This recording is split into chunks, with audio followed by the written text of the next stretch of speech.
Hi, my name is Neal Lemery, and I'm a retired lawyer and judge in Tillamook. I do a lot of volunteer work in the community, and I've lived here all my life, so I'm very passionate about the welfare of our community.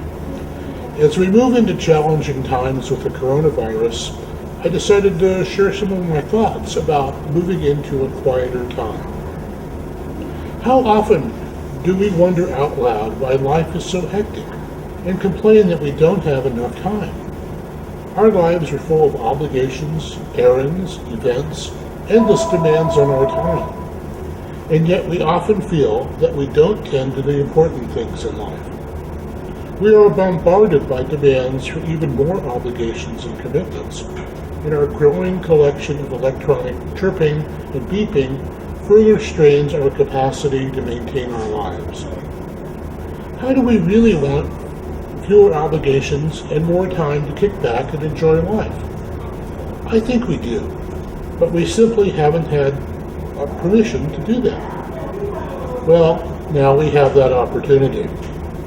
If there's a silver lining in the cloud of the coronavirus crisis, it is the gift of time and space in our lives. My calendar is becoming clearer and emptier as I write this, with almost hourly emails announcing cancellations, postponements, and changed plans. I now have mandates to do nothing if I choose, and I'm not committed to anything.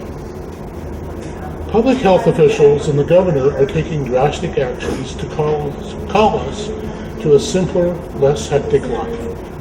No large groups, no travel to meetings, fewer social obligations, and a call to spend more time at home. There's compelling scientific evidence to support these directives, yet this crisis is perhaps a blessing in disguise. The Chinese writing character for crisis contains the character for opportunity. My meeting was canceled this morning, and I found myself in the garden, with time to contemplate where I'm going to plant my spring vegetables. I've planted some seeds in the greenhouse, and I began my annual organizing there. I've told myself I need to get on with that needed project, but I've just been too busy. Now the cleared up calendar is telling me I have the time. The hunker down at home message is going to allow me time to tend to my garden, to find a sunny spot and enjoy a cup of tea, and read some of the books that have been piling up on my coffee table. Spring is truly coming, and yes, I can even enjoy it. I'm going to have no time at my favorite coffee shop, but I can also make time to invite a friend over for coffee, sit out on the deck, and enjoy the birds that are arriving at my feeder. I'll catch up on some correspondence, and even get back to that old style of writing a letter to a friend.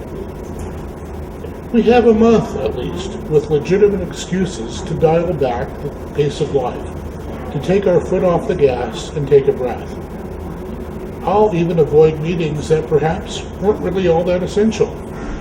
I can still do what I love to do. Play my guitar, learn more about playing the banjo, doing more in my yard for more pressing tasks, and even having a second cup of coffee on the deck in the morning and linger over the daily paper.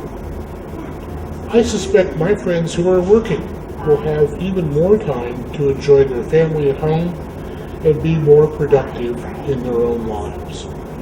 Perhaps we will be more like Europeans, with shorter work weeks and more time with family and friends. Let's give it a try. I'm going to connect more with family and friends too. More listening, more planning a small event, and I'll try to be more thoughtful on what I cook and cook healthier. In all of that, I'll be in the spirit of our collective effort to deal with this disease, focusing myself on being rested and improving my health and being a responsible citizen in times of crisis. I've been yammering for years on the hectic pace of life, whining about how Americans work too much and don't spend enough time with family. Now's my chance, our chance, to get rid of the fast lane, kick that life down a few notches, and enjoy a quieter time. a slower pace of life. It's time I practice what I preach and get to really know myself and the people I love. After all, it's doctor's orders.